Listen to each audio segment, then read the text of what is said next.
I thought that we were probably the best balanced. Inside and out, we had big guys, we had guards. We were just a solid team all around, and we had athletic players, so yeah, I haven't seen a Gopher team as good as that one. He used to play volleyball with people. Mike Thompson had a way of stripping away the opponent's veneer. Michael was probably the best just overall player. Just was you could rebound it, block it, shoot it, could do it just about everything with it.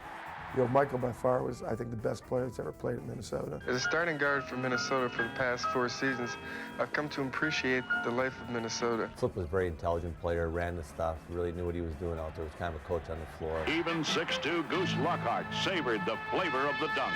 Very athletic guard, just a pure shooter from the outside. Could really finish on a break. A sweet maneuver by co-captain Sugar Ray. He was probably the greatest one-on-one player Minnesota's ever had. There are many different functions in our fast break. Probably the best athlete I've ever coached. It gives him a break. He goes in. He puts it up, lays it in. He and Lockhart, when they got together on the fast break, you could see, especially Lockhart, this grin getting wider and wider as they went up the court. The starting five was filled out by a 6'11" freshman from Hibbing. I like all aspects of the fast break. My favorite is coming in on the wing for a two-handed slam dunk. That gets the teammates up there. It really excites the fans of Williams Arena. The thing that surprised me about Kevin McHale was his ability to defend. He could go out on the floor and guard a forward. He could go inside and guard the postman. He had the cockiness and the arrogance and the attitude that he'll go out there and challenge anyone in a good way. Arguably the best team in school history, the Gophers would never see the postseason.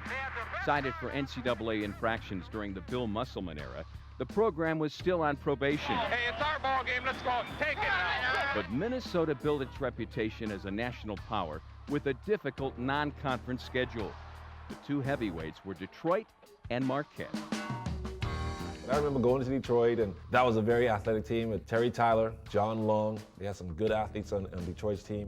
That was Dick Vitale's team, and Dick never forgets it. He still talks about that particular game. They were undefeated. They were like 9-0 when we went into Detroit. He goes in and slams it again. I think I remember. Let me see. I was 15 for 17. I couldn't miss a shot that night. But who remembers that kind of stuff? And beat them like 102-70. And beat them by like 30. My recollection of that game was the next morning, we hadn't left to come back from Detroit yet, and I picked up the Detroit Free Press, and it said, Dick Vitale checks into hospital. And after the game, he went to the emergency room with a bleeding ulcer. 2 weeks later, the Gophers headed east again, this time to take on Marquette. The Warriors and Al McGuire were 4 months away from a national championship.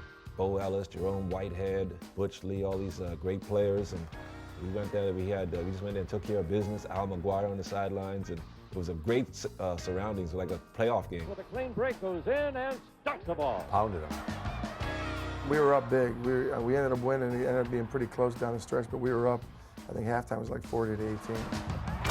Marquette was the signature win for a team that finished 24-3. Our two losses, lost on a last-second shot in both of them to Michigan and Purdue. So that team was 24-3. Very easily could have been 25-1. We led the country, I think, in rebounding, led in field goal percentage defense, and so we were a really solid team. That team had more talent, more size, more experience, and I think it got shown. Michael's the first player in the NBA draft. Kevin is the third player in the first round. Ray Williams is the 8th player in the first round. Osborne Lockhart plays for years with the Globetrotters, and of course Flip took the coaching route. Oh, we would have won the national championship. There's no doubt in my mind in '77 we would have won it all.